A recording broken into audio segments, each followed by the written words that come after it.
የሚመጣው ሐሳዌ መሲህ ጾታው ወንድ መሆኑ ሰው መሆኑን ለማሳየት ሰው ነው፣ ጾታው ደግሞ ወንድ ነው። የኛ መተርጉማን እንደሚነግሩ ጾታው ወንድ ነው፣ ሐሳዌ መሲህ ነው፣ ሰይጣን ነው የሚያድርበት፣ እኔ ክርስቶስ ነኝ እያለ በዓለም የሚሰብክ የሚያስተምር። ለምን 6 ይሆነው? እንደምታውቁት ከ6 ቀጥሎ ምን አለ? 7 አለ። 7 የፍጹምነት ምልክት ነው። 6 ደግሞ ከ7 ያነሰ ነው። 6 ሲባል 6 ቤት አለ።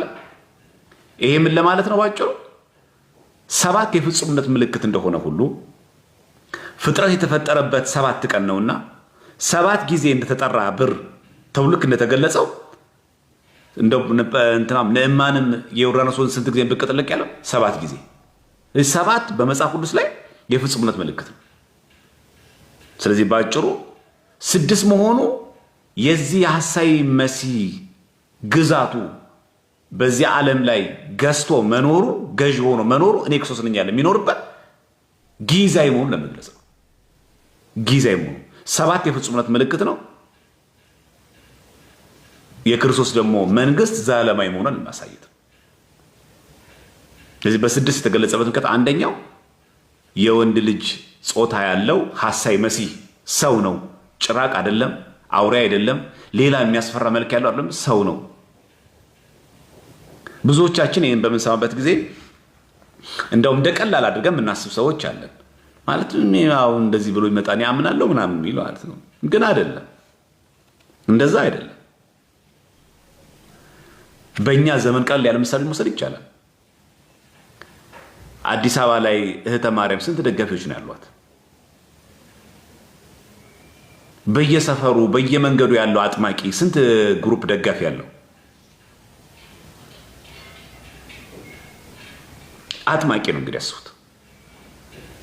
ማይንዱ ይሄ ክርስቶስ ነኝ ብሎ እውር እያበራ ያሳይሃል፣ አንካሳ ያዘልላል፣ ሙት ያስነሳል፣ ፀሐይና ጨረቃ በሁለት እጆቹ እንደይዞ ያሳያል።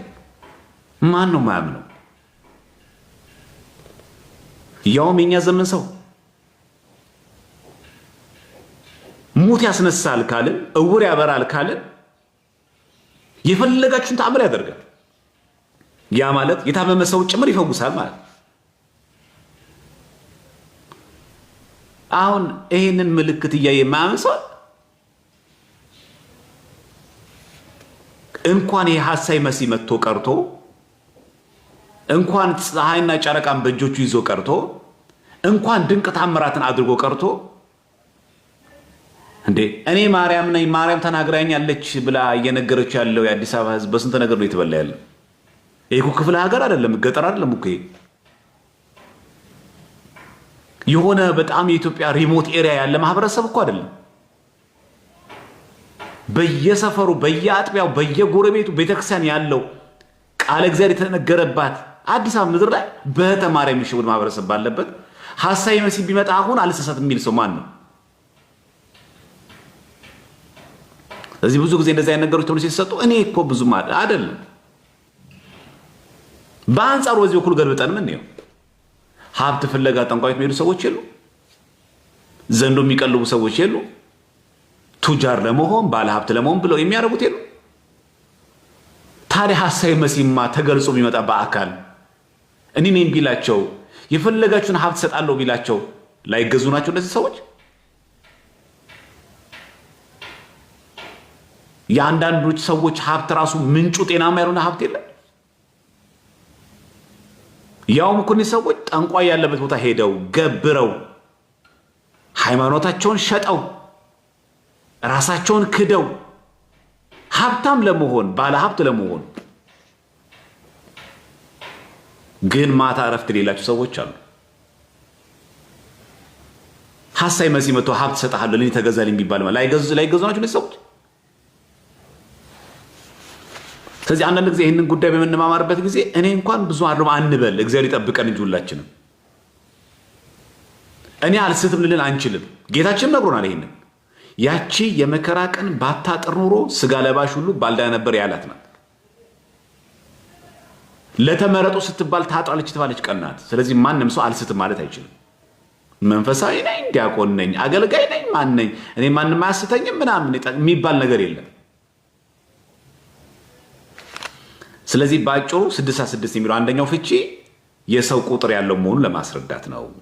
የወንድ ልጅ ጅማቱ 66 ስለሆነ የሚመጣው ሐሳዊ መሲህ ሌላ ጭራቅ አውሬ ምናምን አንበሳ አሞራ ምናምን ሳይሆን ጅግራ ሳይሆን ሰው የሆነ በአርአያ ሥላሴ የተፈጠረ ሰይጣን ግን ያደረበት ሰው ነው። የወንድ ልጅ ጅማቱ 66 ሆነ 66 ያለው አንድ። ሁለተኛ 6-7 የፍጹምነት ምልክት ስለሆነ በዕብራውያን ቁጥር 6 ደግሞ ከ7 ያነሰ ስለሆነ ይህ ሐሳዊ መሲህ የሚገዛው ግዛቱ፣ ስልጣኑ፣ ኃይሉ ምድራዊ መሆኑን ብቻ ለማሳየት ስለተፈለገ 66 በሚለው ተገልጿል። በሌላ በኩላችሁ እንደምታውቁት 8 የሚለው ቁጥሮች የኢየሱስ ክርስቶስ ስም የሚናገሩ ናቸው አይደል? መጋቢ አዲስ ሮዳስ ታደሰ አንድ መጽሐፍ ጽፏል። 8 የሚል አይታችሁት ከሆነ ይሄ ምልክት የክርስቶስ ነው። ይሄን የተናገረው ማን ነው? ዮሐንስ ይህን በጣም አውርቷል። ዮሐንስ ዘሰዋስው ማለት ነው። እና ይሄ ጆን ክላይማክስ ብለን የምንጠራው አባት 8 የሚሉ እነዚህ ቁጥሮች የክርስቶስ ምሳሌ ናቸው። የኢየሱስ ክርስቶስ ስምን የሚያመለክቱ ናቸው። ስለዚህ 8 ዘላለማዊ የሆነ ቁጥር የሚያሳይ 8 ዘላለማዊ የሆነ ሕይወትን የሚያመለክቱና 7 ደግሞ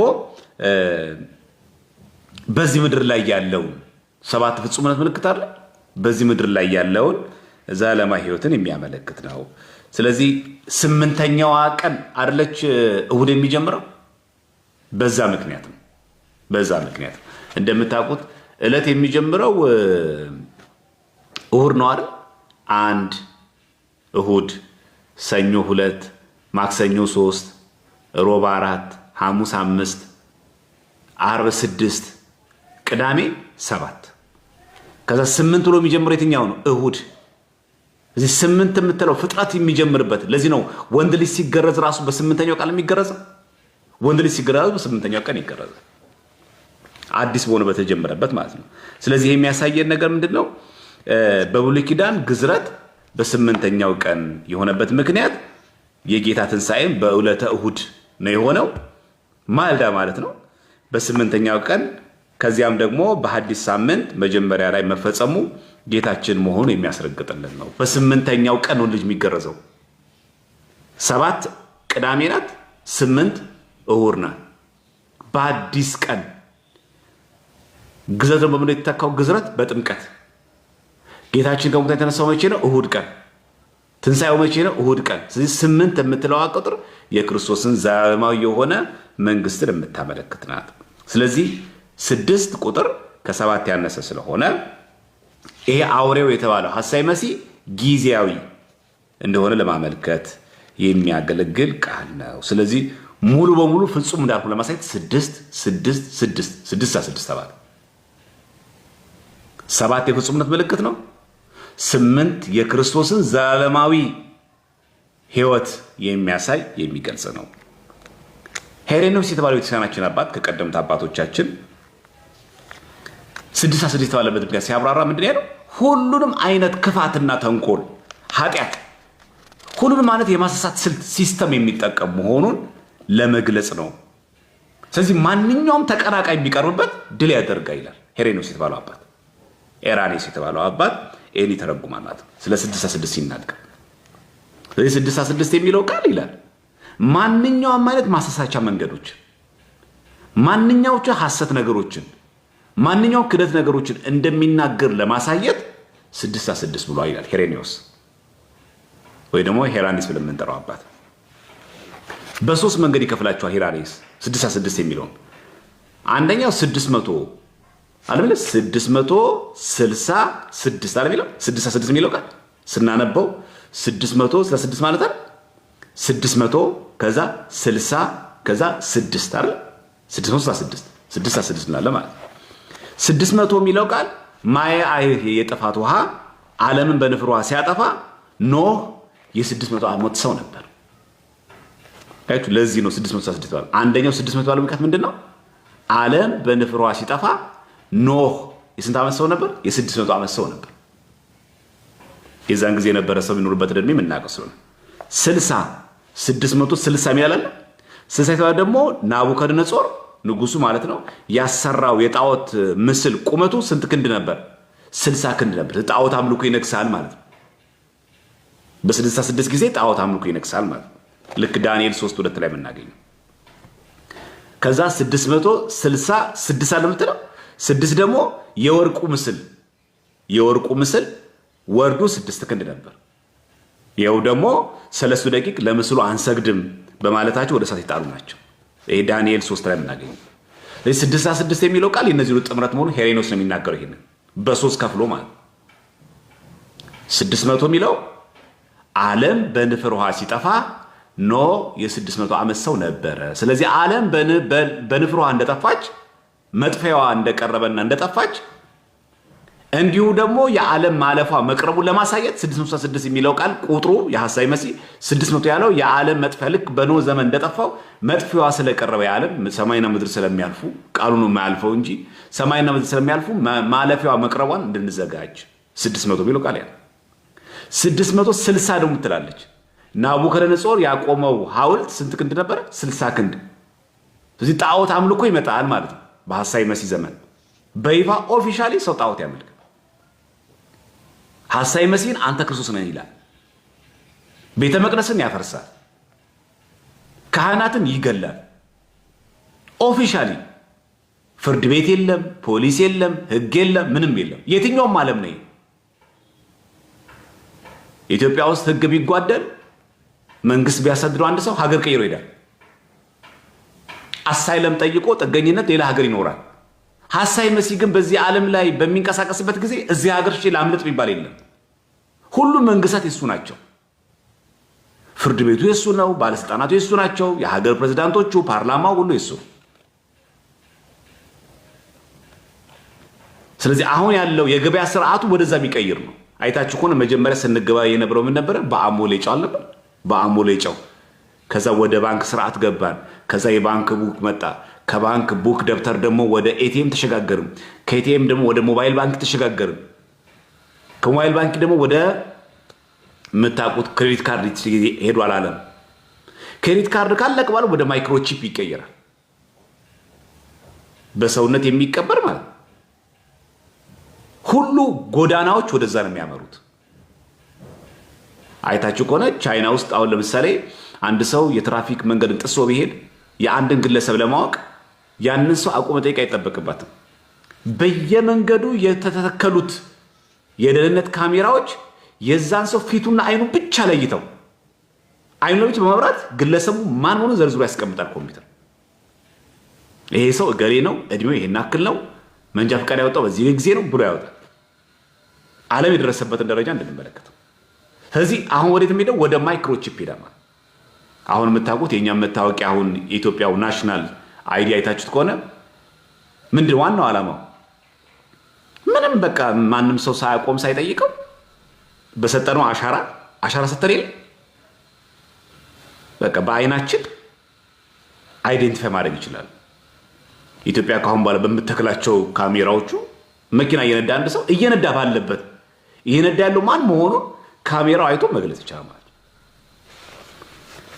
ስለዚህ ባጭሩ ክፍለ ዘመናት በመጡ ቁጥር አቅጣጫቸው፣ ሂደታቸው ወዴት ሊሄዱ እንደሚችሉ ማወቅ ነው። ለዚህ ነው መጽሐፍ ቅዱስ ምሮ የገለጸልን ጥበብ በዚህ አለ፣ ተዘጋጁ። አሁን ይህንን ነገር መራገም አይደለም። አሁን መከልከል አንችልም። መታወቂያ ያስፈልገኝ ማለት ይቻላል። ለምሳሌ እያንዳንዱ የብር ኖት ላይ አርማው ቢደረግ እኔ 200 ብር ልጠቀም ማለት ይቻላል። ካልጠቀም ምን በልተህ ትኖራለህ? እያንዳንዱ ምንበላበት ትሪ ላይ፣ ምንበላበት ሳህን ላይ፣ ምንጠጣው ኩባያ፣ ብርጭቆ ላይ፣ የምንገዛው ሞባይል ላይ፣ የምንለብሰው ልብስ ላይ አርማውን ቢያደርጉ አይ ይሄን ልብስ አለብስም ትላለህ፣ ራቁትን ትሄዳለህ።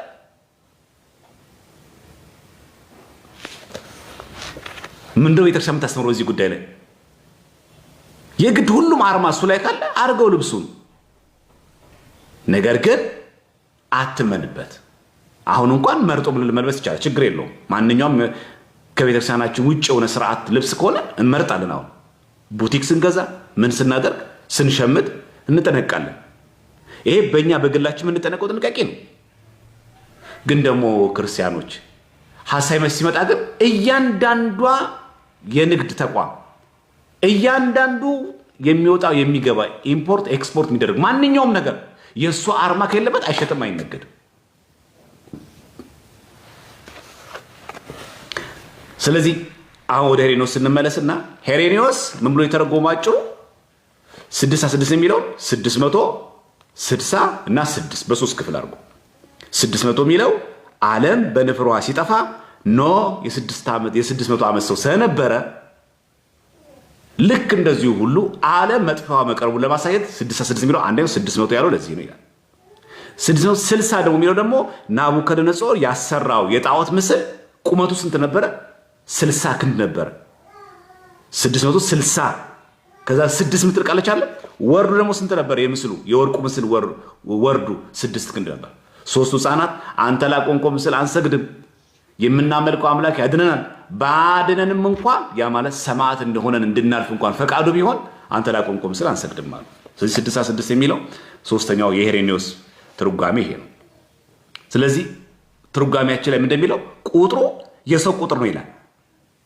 የኛ መተርጉማን ደግሞ እዚህ መጽሐፍ ሰለስቱ ሐዲሳት የኛ መተርጉማን አባቶቻችን ራእይ ዮሐንስ 13:18 አንድምታ ስትመለከቱ ሐሳዊ መሲህ እንደኛ ሰው ነው የሚያመለክተው።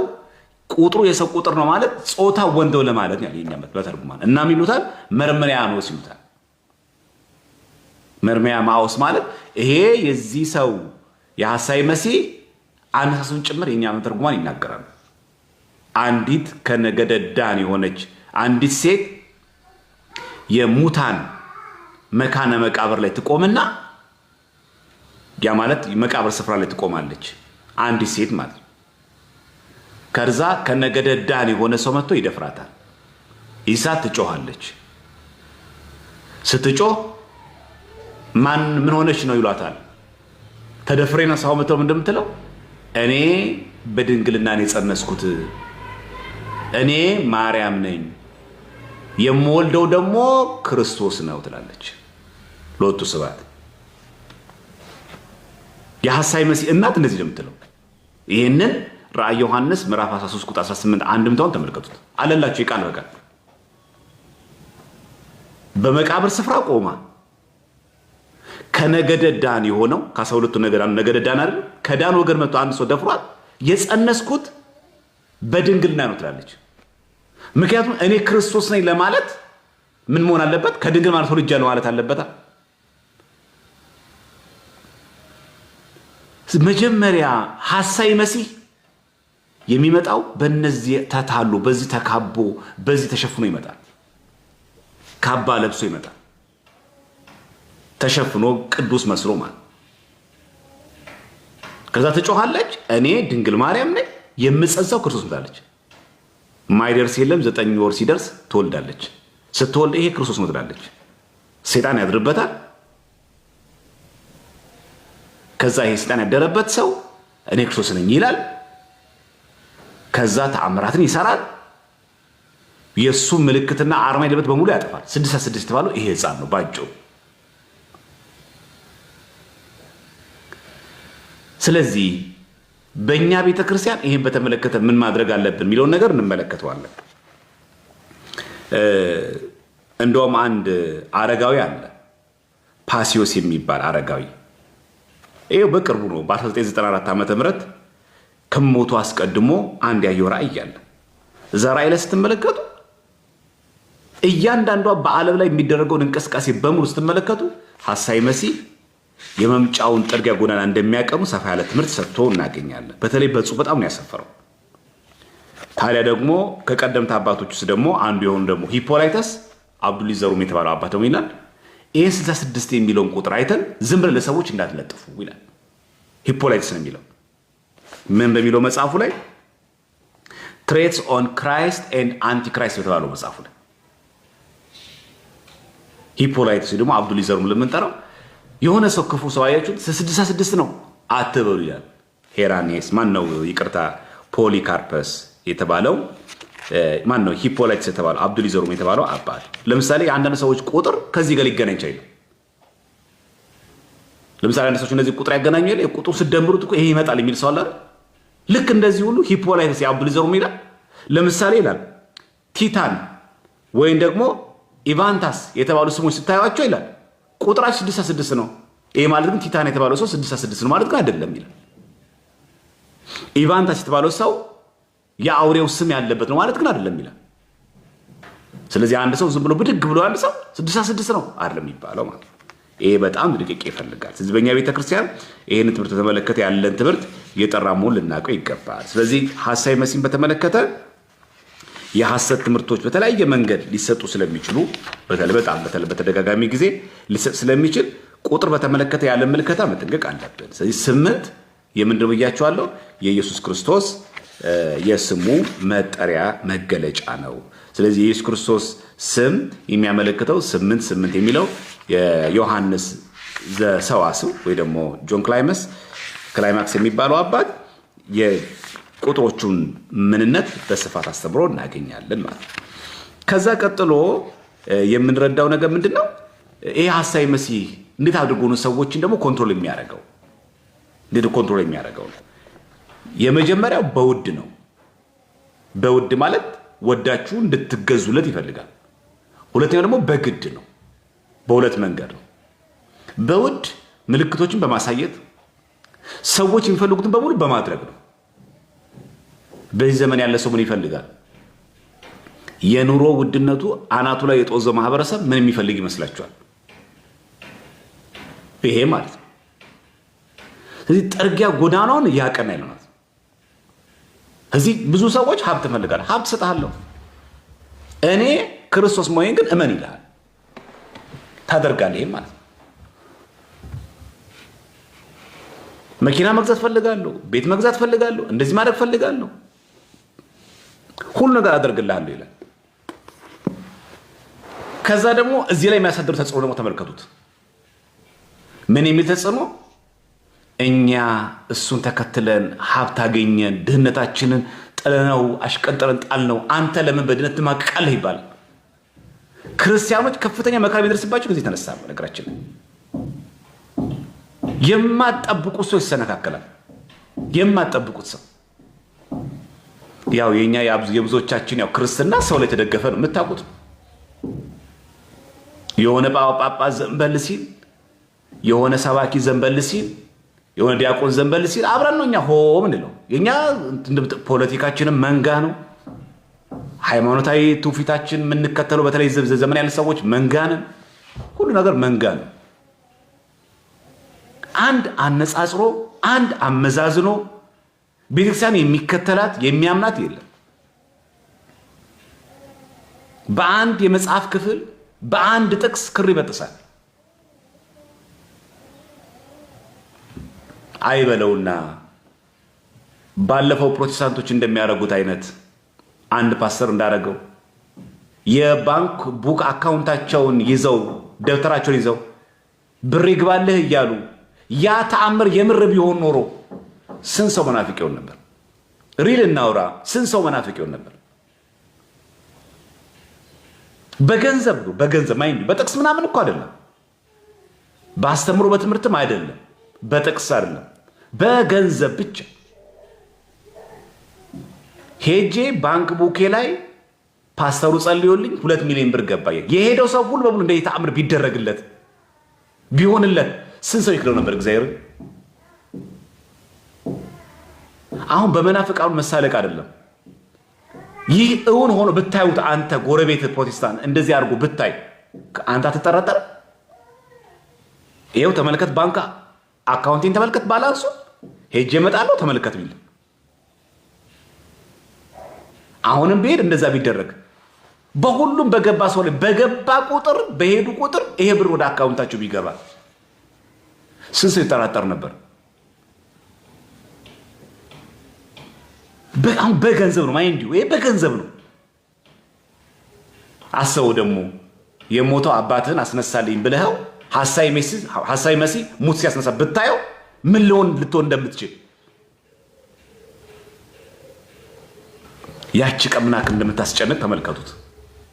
ለዚህ ነው በምልክት እንዳናምን ጌታችን አስቀድሞ የነገረን። ክፉና አመንዝራ ትውልድ ምልክትን ይሻል። በቃ ጨጓራችን ሊያመን ይችላል። እግዚአብሔር አምላክ በምህረቱ በጸበል ሊፈውሰን ይችላል። ካልፈወሰንም ኦርቶዶክሳችን ግን እንድጠብቅ ይቀጥላል እንጂ የኦርቶዶክስ እምነት ይሄን ካረክልኝ ኦርቶዶክስ ሆኜ ይቀጥላለሁ፣ ካረክልኝ አልቀጥልም የሚል እንካ በንካ አይደለም። ቅድም ሄሌኖስ በስንት ነው የከፈለው ብያችኋለሁ? በ3 አይደለ? አንደኛው 600 ዓመታት ላይ ነው። ሁለተኛ ስንት ነው ያለው? 60 ያለው ምንድን ነው? ናቡከደነጾር ያቆመው ሐውልት 60 ክንድ ነው። 66 አይደለ? የመጨረሻው 6 ደግሞ 666 ስለምንል የመጨረሻው 6 ደግሞ ወርዱ 6 ክንድ ነው። አናንያ፣ አዛሪያ፣ ሚሳኤል 3 ሕፃናት አንሰግድም ያሉበት ማለት ምንድን ነው ያሉት እነሱ? የምናመልከው አምላክ ያድነናል፣ ባያድነንም እንኳ ይሄን ኦርቶዶክሳዊ ትምህርት ማለት ይሄ ነው። ከጨጓራ በሽታ ይፈውሰኛል፣ ከስኳር በሽታ ያድነኛል፣ ከኤችአይቪ ቫይረስ ባያድነኝም እንኳ እንዲህ የሚታመን ኦርቶዶክሳዊ ትምህርት ይሄ ነው። ምን ማለት ባያድነኝም እንኳን ይህንን በሽታውን ለእኔ በረከት አድርጎ ከሰጠኝ ግድ የለህም ይሁን ብሎ ለጥቅሜ ከሆነ እሱን ግን አልክደውም ማለት ነው። 3 ሕፃናት ባያድነንም እንኳን ማለት ሰማዕት ሆነን በእሳት ተቃጠለን እንድንሞት ፈቃዱ እንኳን ቢሆን በእሱ አንጠራጠርም። ከዚህ ሰዓት ያላዳነን ማዳን ስለማይችል ሳይሆን እኛን ሰማዕት እንድንሆን ፈቅዶ እስከሆነ ይሄ ኦርቶዶክሳዊ ቪ ያለው ሰው አለ አሁን እዚህ ውስጥ? እስቲ ችግሮቻችሁን ዞር ብላችሁ ተመልከቷቸው። በጣም እንዲቀረፉላችሁ የምትፈልጓቸው በጣም ክሮኒክ የሚባሉ ችግሮችን በጣም በቃ ሴቨር ነው፣ በጣም ከባድ ነው፣ እኔ አስቸኳይ፣ በጣም አስቸጋሪ፣ ከፍተኛና አስጊ ደረጃ ደርሰው የምትሏቸው ደረጃዎች አውጧቸው እስቲ። በጣም ችግሮችን እግዚአብሔር ከነዚህ ሁሉ ችግሮች አንደኛ ከሚባሉ በጣም አሳሳቢ ከሚባሉ ችግሮች ሊያድነን ይችላል። ባያድነንም እንኳ አንተ ላቆምከው ምስል አንሰግድም ነው የሚባለው። ሰይጣን ላቆመው ምስል አንሰግድም ነው የሚባለው። ኦርቶዶክሳዊ ቪው ማለት ይሄ ነው። ከፕሮቴስታንት የሚለየን እዚህ ጋር ያለው ጌታ ተአምር አደረገልኝ፣ እንዲተፈወሰልኝ፣ እንዲተደረገልኝ፣ እንደዚህ ተደረገልኝ አይደለም። ያደርገዋል፣ አዎ እናምናለን። ይሄን ባያደርገው እንኳ ማዳን ስለማይችል አይደለም። አንቺ ከጠገብሽ አትቻይም፣ ግድ የለም ይሄ ህመም ለአንቺ ኩርኩም ይሁንሽ ካለስ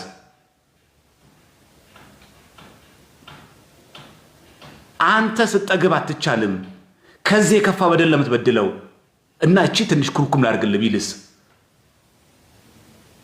የግድ የሁሉም ህመም መፍቻውና መቋጫው ፈውስ መሆን አለበት? ይሄ ነው ትልቁ ችግር። 3 ሕፃናት ያሉት ይሄንን ነው። ለናቡከደነጾር ሜሴጅ ነው፣ በነገራችን ላይ መልእክት ነው። እኛ በሰማዕትነት በእሳት ተቃጥለን ስንሞት እንኳን ስታይ ወይ የእስራኤል አምላክ እኮ ማዳን ስለማይችል ነው እንዳትል። የምናመልከው አምላክ ከዚህ እሳት ማዳን ይችላል። ባያድንም እንኳን በሰማዕትነት እንዳ ፈቅዶ ነው እንጂ ማዳን ስለማይችል አይደለም።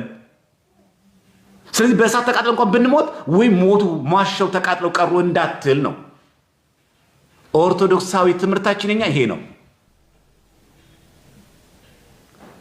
በጸበል ስለተፈወስን አይደለም እግዚአብሔር የምናገለግለው።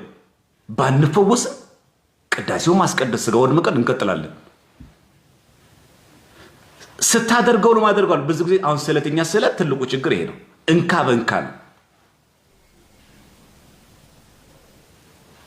ስለዚህ ባያድነንም እንኳ የምታምኑት እንዴ ነው? ስትጸልዩ ልጸልዩ። እሺ ክርስቲያኖች፣ አንተ አምላኬ ፈጣሪ እኔ ካለሁበት ከዚህ ችግር እንደምታወጣኝ አምናለሁ።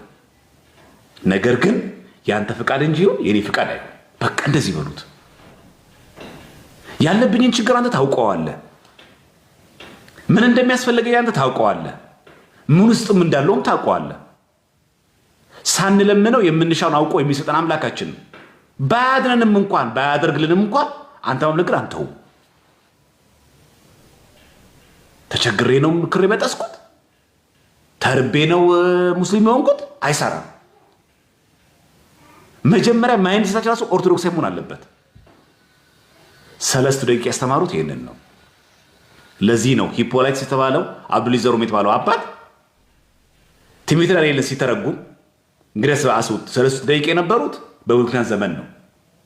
በናቡከደነፆር ዘመን የነበሩት 3 ደቂቅ አናንያ፣ አዛርያ፣ ሚሳኤል።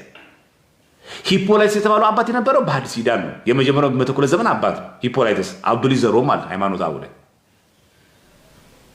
በሁለቱ መካከል ያለው ልዩነት ተመልከቱ። ግን ምን አለ?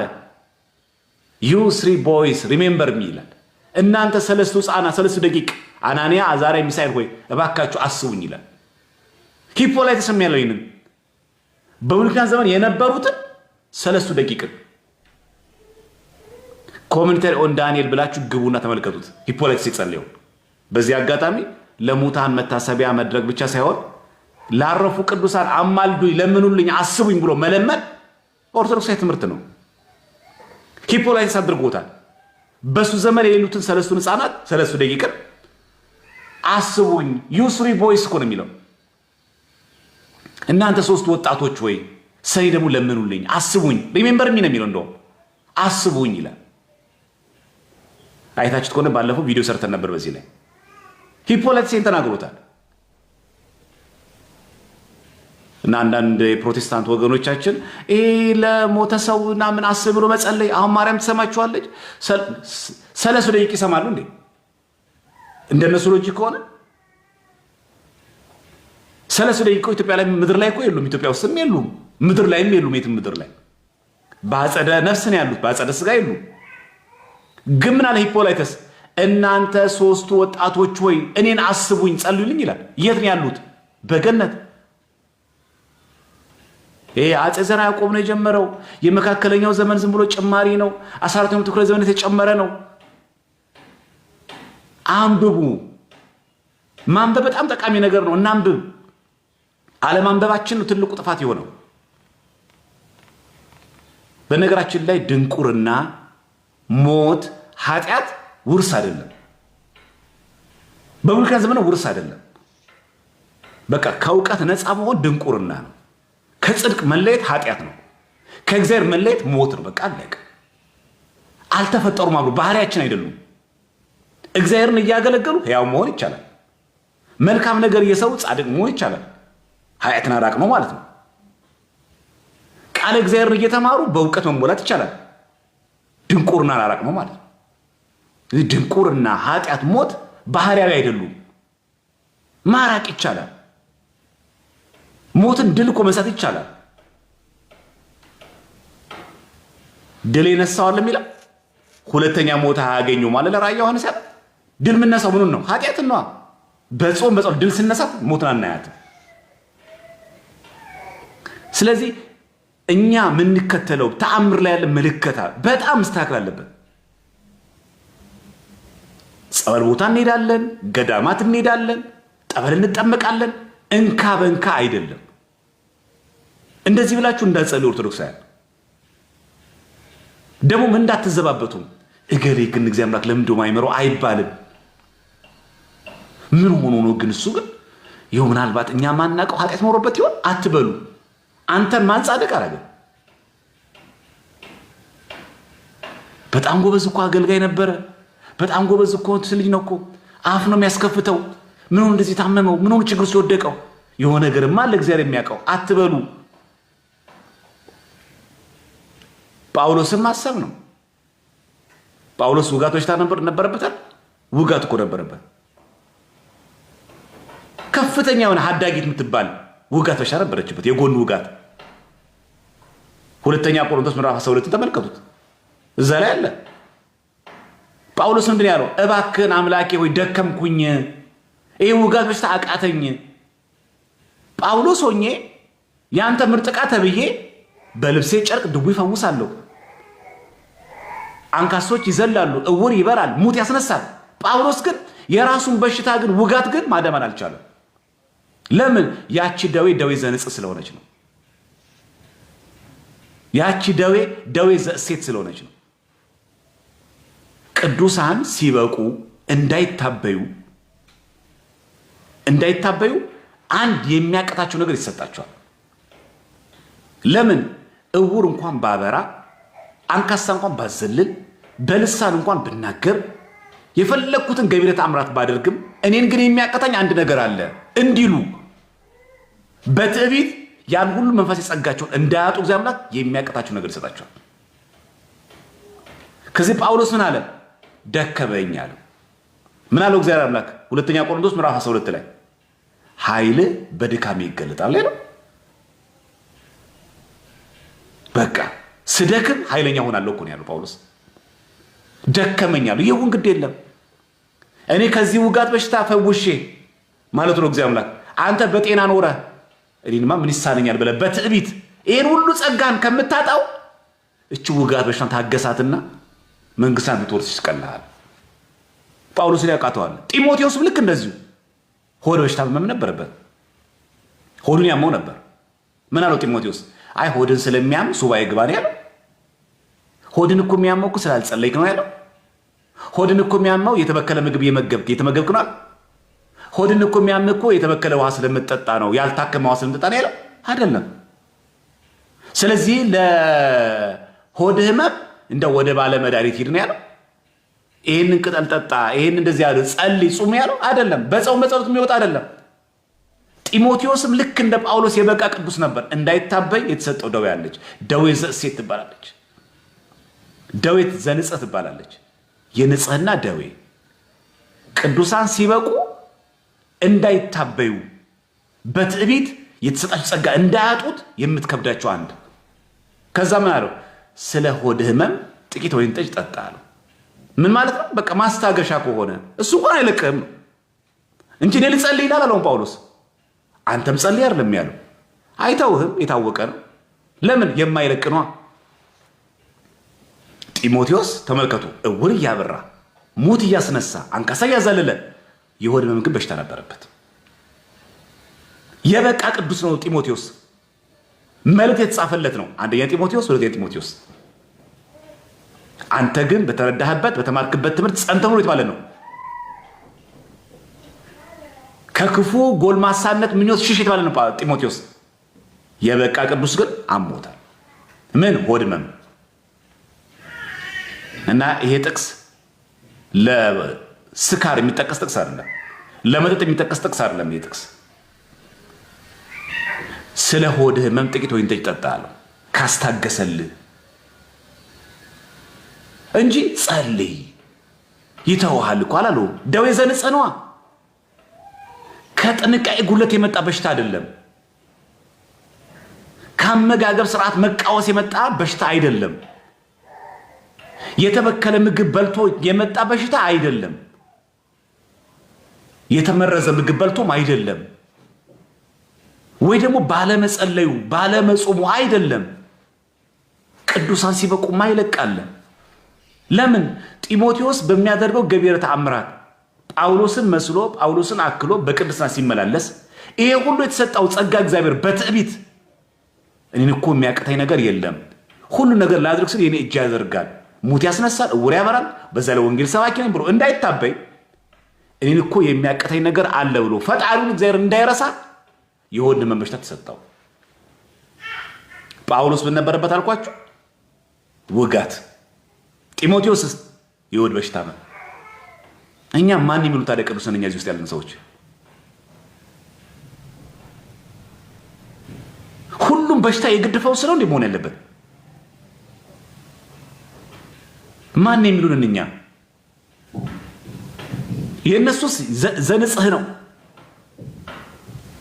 ደዌ ደግሞ ዘእሴት ደግሞ አለ።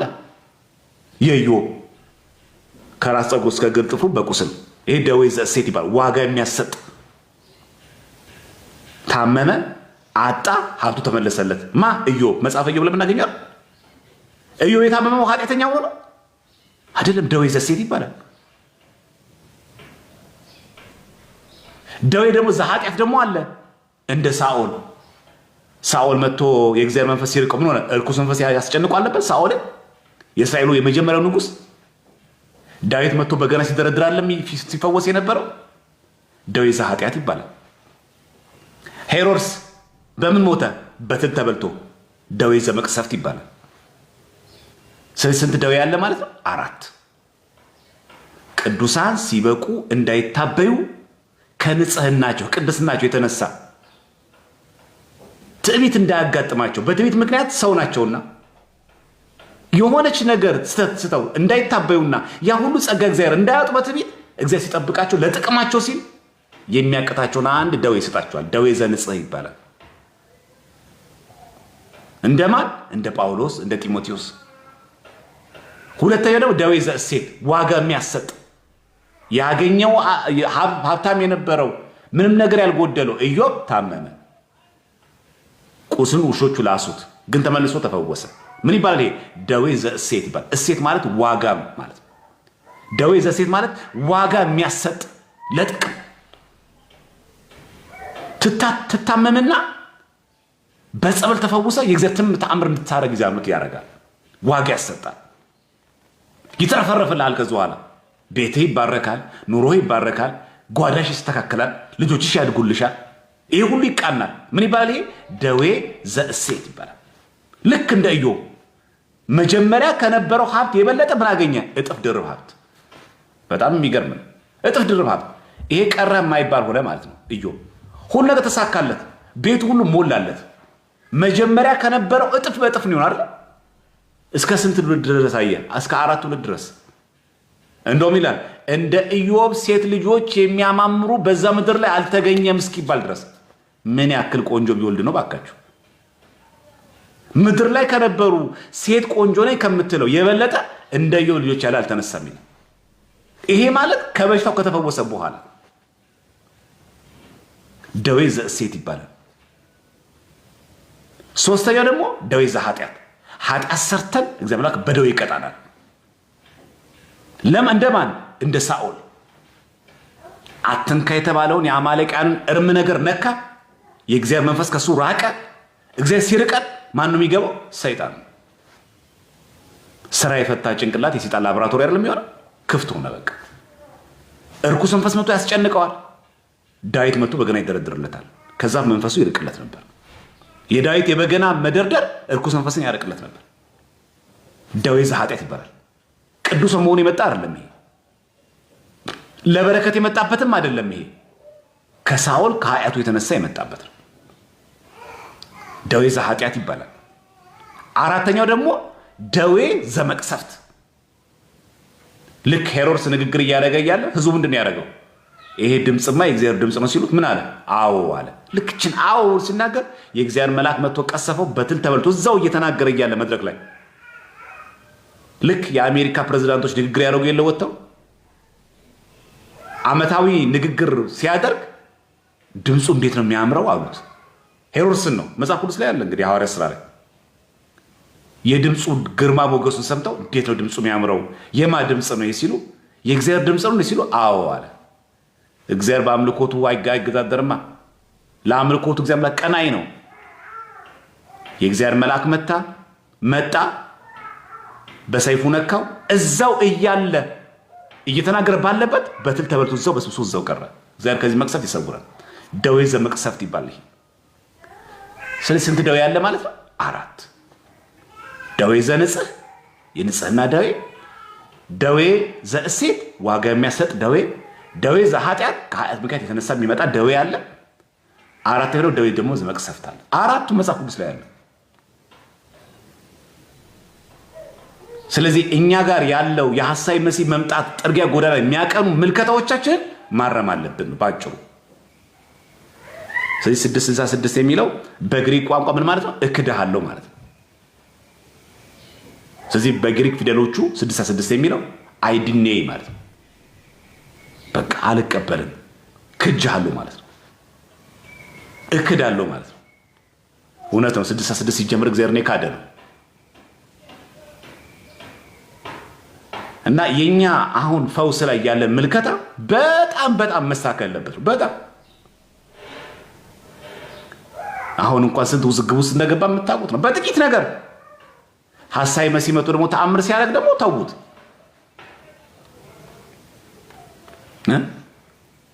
የሆነ አጥማቂ የሆነ ከገዳም መጥቻለሁ የሚል ባህታዊ በሰንሰለት ራሱን እየገረፈ እናንተ ያላችሁበት የምታስቀድሱበት ደብር ላይ የሆነ አንካሳሳውን ብድግ አድርጎ ቢያቆም ምን ታደርጋላችሁ?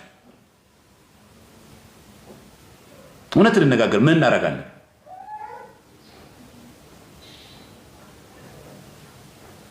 አሁን እኛ ለሐሳዊ መሲህ አንመችም? ለምን እንዋሻሻለን? በቃ አይነ እዛ የምታየው የኔ ቢጤ አይነ ስውር የኔ ቢጤ ብድግ አድርጎት እጁን ነክቶት አይር ቢያበራለት እና አይናማ ቢሆን ምን ትላለህ አንተ? በአይኔ ነው ያየሁት በብረቱ። እኛውን ሐሳዊ መሲህ እንደዚህ አሾሩን በደንብ አያቀልጠውም። ታዲያ ይሄ ኢትዮጵያ ሕዝብ በአይኔ ብረቱ ነው ያየሁት ምንም አላለም። በአይኔ ብረቱ ነው ያየሁት። የሰራው በአይኑ ብረቱ። እኛን በደንብ አድርጎን ምልክት እያሳዩ የሚጠራርጉን ታው የሚሉን ሰዎች ጭምር እንቃወማቸዋለን። አይተናል በአይናችን። ታዲያ ይሄ ህዝብ ታዲያ ሐሳዊ መሲህ አሁን ቢመጣ እንዴት ይቆማል? ሀብታም መሆን ፈልጋለሁ ይሁንልህ፣ ትልቅ ቪላ ቤት ፈልጋለሁ ይሁንልህ፣ ታመም ያለው ተፈወስ። በእግዚአብሔር ስም እኮ አይደለም።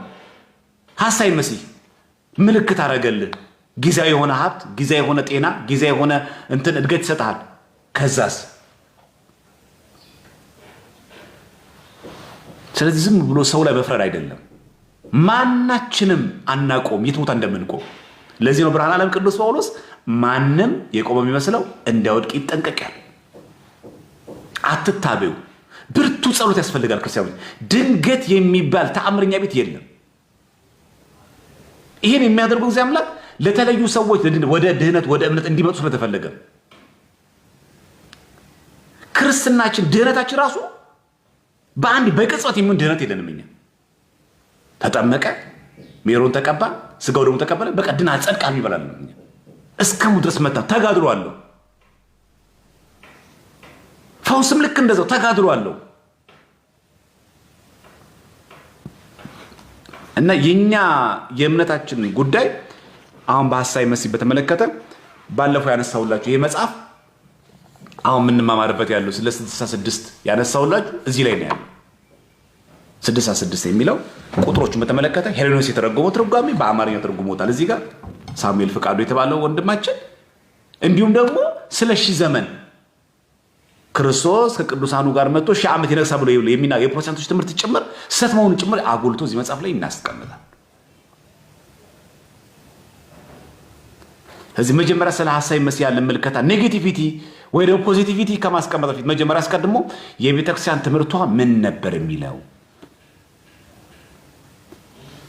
እንጂ ስለ ምጽአተ ክርስቶስ መማር ያለብህ ኢትዮጵያ የዓለም ብርሃን ናት ከሚሉት ማህበራት አይደለም። ቴድሮስ ይመጣል ከሚሉ ማህበር አለ የምትማረው። መጀመሪያ ከቤተክርስቲያን የምትማረው ማህበሩን ቤተክርስቲያን መሰረታል። በማህበሩ አቋም ነው ቤተክርስቲያን ትምህርት የሚቀየረው። አረ ሰዎች ልብ ግዙ ባካችሁ። ኢትዮጵያ የዓለም ብርሃን የሚል ማህበር ነው ቤተክርስቲያን ትምህርት የሚቀየረው።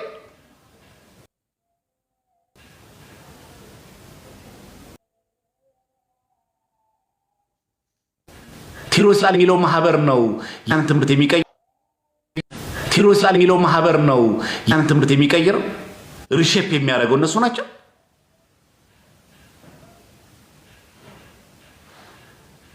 ይሄ አንዱ በቃ ማንነቀው ለዚህ ነው። እኛ በቃ የገባንበት ማህበር በደንብ ማወቅ አለብን። ራሱ ኢትዮጵያ ትልቅ ናት፣ እውነት ነው። ቅድስት ሀገር ናት፣ እውነት ነው። ታሪኳ ትውፊቷ ይለያል፣ እውነት ነው። አረንጓዴ ቢጫ ቀይ ግን የድህነታችን አርማ አይደለም። የኛ የድህነት አርማ መስቀላችን። አረንጓዴ ቢጫ ቀይ የሀገራችን ባንዲራ ነው። አረንጓዴ ቢጫ ቀይ አድርገህ ቤት ላይ ስለሰቀልከው ስለ አድኖ ላይ ደግሞ አስለ ኮድ ስለሰጠ እንደዛ እኮ ነው የሚናገሩት። በጣም የሚገርሙ እኮ ናቸው ኢትዮጵያ የዓለም ብርሃን የሚባሉት። ይሄን ቤቱ ያስቀመጠ ሰው ስለ አስሎ ኮድ የሰጠ ሰው ይጸድቃል። እንደዚህ አይነት ድህነት አለ ቤተክርስቲያን ትምህርት ላይ። መስቀል ዘቅዝቆ ይሰጠዋል። አሁን የወጣኑ ስዕሎች ተመልከቱ።